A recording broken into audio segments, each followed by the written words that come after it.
खुलुमबाय स्टुडिअ दं आङो राकेश रामसियार बे समाव प्रमद बर'आ बिटिआर हालामनि थाखाय जेरैबायदि खामानि मावदों बे खामानि मावनायखौ हाग्रामा महिलारि बिथाङा सहायनो हायाखै होननानै बाथ्रा बुंदों बिथां मसलपुर जिल्ला ইউপিপিএলनि নেহাথাৰী দয়াল চন্দ্ৰ চৰণীয়া বিথাঙা প্ৰমোদ বড়ো ডাঙৰীয়াই যি ধৰণে বিটিআৰ বাকীৰ কাৰণে কাম কৰিছে তেওঁ হয়তো সহ্য কৰিব পৰা নাই बे समाव प्रमद बर'आ बिटिआर हालामनि थाखाय जौगानायनि थाखाय जेरैबायदि खामानि मावगासिनो दं बे खामानि मावनायखौ हाग्रामा महिलारि बिथाङा सहायनो हायाखै होननानै गोख्रों बाथ्रा बुंदों बिथां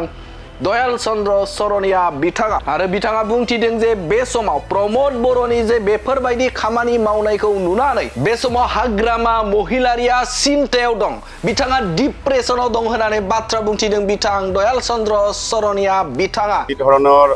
মিডিয়াতকৈ তেখেত আচলতে মানসিকভাৱে ভাগৰি পৰিছে আৰু প্ৰমোদ বড়ো ডাঙৰীয়াই যি ধৰণে বিটিআৰ বাকীৰ কাৰণে কাম কৰিছে তেওঁ হয়তো সহ্য কৰিব পৰা নাই थारैनो हाग्रामा महिलारिया बे समाव प्रमोद बर'नि जौगाथाय बिथिंखौ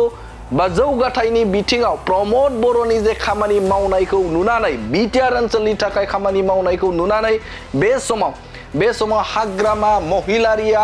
जोबोदनो सिन्तायाव दं जोबोद टेनसनाव दं बिथाङा होननानै बाथ्रा बुंथिदों बिथां दयाल चंद्र चरणीया बिथाङा आरो बिथां हाग्रामा महिलारि बिथाङा बे समाव प्रमोद बर'नि खामानि मावनायखौ नुनानै सैज्य खालामनो हायाखै सहायनो हायाखै बिथाङा जायनि थाखायनो बे समाव जानला मानला बाथ्रा बुंबाय दं होननानै बुंथिदों बिथां दयाल चंद्र चरणीया बिथाङा थारैनो मख'नांगोन जे बे समाव प्रमोद बर'नि खामानि मावनायखौ नुनानै बे समाव हाग्रामा महिलारिया सहायनो हायाखै जायनि थाखायनो बिथाङा जानला मानला बाथ्रा बुंबाय दं होननानै बुंथिदों बिथां दयाल चंद्र चरणीया बिथाङा आरो बिथाङा बुंबावदों जे बे समाव हाग्रामा महिलारि बिथाङा बुंथिदों फैगौ 2025 मायथाइयाव बिटिआरआव सरकार दागोन होननानै बाथ्रा बुंथिदों आरो बे बाथ्रा बुंनायखौबो लानानै बिथां दयाल चंद्र चरणीया बुंथिदों जे बे समाव हाग्रामा महिलारिया 2025 मायथाइयाव जे बिसायख'थि गेलेनानै देरहागोन आरो बिथाङा बे समाव बिथाङा सरकार दागोन बेनि सम्भब नङा होननानै बाथ्रा बुंथिदों जाथावना नङा होननानै बाथ्रा बुंथिदों बिथां दयाल चंद्र चरणीया बिथाङा थारैनो मख'नांगोन जे बे समाव बिटिआर हालामनि थाखाय मोनफ्रोमबो हारिनि थाखाय बे समाव प्रमोद बर'आ खामानि मावबाय दं होननानै बाथ्रा बुंथिदों बिथां दयाल चंद्र चरणीया बिथाङा आरो बिथाङा बुंथिबावदों जे बे समाव रायजो राजाफोरा प्रमोद बर'नि जे बेफोरबायदि मोनफ्रोमबो बिथिङाव खामानि मावनायखौ नुनानै बे समाव प्रमोद बर'नि खाथियाव फैदों जायनि थाखायनो मैया 100निबो गोजौआव गुबुन दोलोनिफ्राय बे समाव गुबैयै जिएसपि आरो बिपिएफ राजखान्थि हान्जानिफ्राय 100निबो गोजौआव इउपिपिएल राजखान्थि हान्जायाव जगदान जादों होननानै बाथ्रा बुंथिदों बिथां मसलपुर जिल्ला इउपिपिएलनि नेहाथारी दयाल चंद्र चरणीया बिथाङा राकेश ब्रह्মৰ উপস্থিতিত ইয়াত এটা জয়নিং কাৰ্যসূচী ৰখা হৈছিল আৰু জয়নিং কাৰ্যসূচীটো ইতিমধ্যে পাৰ হৈ গ'ল আৰু ইয়াত 100 জনতকৈ অধিক বিপিএফ আৰু জিএছপিৰ কৰ্মীয়ে আজি স্বইচ্ছাৰে আমাৰ ইউপিপিএল দল তথা বিটিআৰ চিএম প্ৰমোদ বড়ো ডাঙৰীয়াৰ নীতি আৰু আদৰ্শক ভাল পায় আৰু যি ধৰণে ইয়াত আজি উন্নয়ন হৈছে আৰু যি ধৰণৰ ইয়াত শান্তি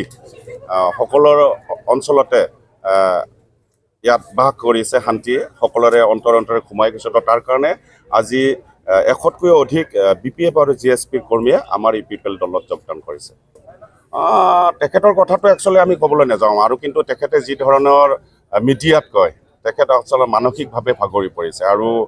প্ৰমোদ বড়ো ডাঙৰীয়াই যি ধৰণে বিটিআৰ বাকীৰ কাৰণে কাম কৰিছে তেওঁ হয়তো সহ্য কৰিব পৰা নাই আৰু সেইকাৰণে তেওঁ বহুত ওলট পালট বকি আছে আৰু তেওঁ কৈ আছে কি যে তেওঁৱে চৰকাৰ কৰিব কিন্তু তেওঁ কোনোপধ্যে সম্ভৱ নহয় একেবাৰে অসম্ভৱ কাৰণ আমি আকৌ 2025ৰ যি নিৰ্বাচন হ'বলৈ গৈ আছে আমি তাত ইউপিপিএল দলে তাত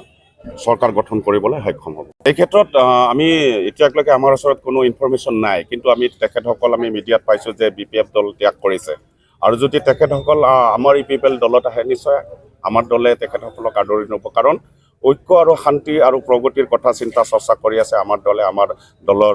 নেতৃত্বসকলে আমাৰ দলৰ সভাপতি সন্মানীয় প্ৰমোদ বড়ো ডাঙৰীয়াই আৰু বিটিআৰবাসীক সকলোকে একেলগে লৈ পেলাই বিটিআৰখনৰ উন্নয়নৰ কথা তেখেতে চিন্তা চৰ্চা কৰিছে